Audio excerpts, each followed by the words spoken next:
కాశ్మీర్లో ఇంకెవరండి పాకిస్తాన్ తగ్గాలని కోరుకునేవాడు? ఎవరో నూటికొక్క మూర్ఖులుంటే వాడి గురించి మనం ఆలోచించక్కర్లేదు. చేత మనం అభద్రతో వెళ్ళక్కర్లేదు. రైట్. మనం అంటే దీనికి కాదు, దీనికి ఒక సరైన రీతిలో ప్రధాని స్థాయిలో సమాధానం కూడా చెప్పక్కర్లేదా, కనీసం ఒక ట్వీట్ రూపంలో అయినా? ఇప్పుడు మనకేంటంటే మనం నిజాయితీగా మాట్లాడుకుందాం. డొనాల్డ్ ట్రంప్ ఇవాళ బుల్లిన్ చైనా షాప్. సారీ. ఏ రోజు ఎప్పుడు ఏం చేస్తాడో దేవుడికి ఎరుక. ఓకే.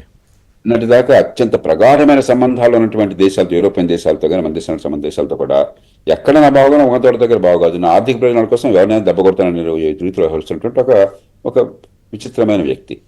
కానీ అమెరికా అధ్యక్షుడు, ఆ ప్రజలు ఎన్నుకున్నారు. అదే కదా సమస్య. ఆయన పదవి ఉన్నంతకాలం లౌక్యంగా వ్యవహరించాలి మన ప్రజలను కాబట్టి బహిరంగంగా నోట్లో ఉన్నోరు కలపక్కర్లు. ఆయన ఇష్టం మాట్లాడాలి, మనం కూడా బహిరంగ మాట్లాడడం అనుకోండి, అది మనకు ప్రతిష్ట కాదు, మన ప్రయోజనాన్ని కాపాడదు. So just ignore him is the best policy, అంతేనా? బహిరంగంగా మాట్లాడక్కర్లేదు.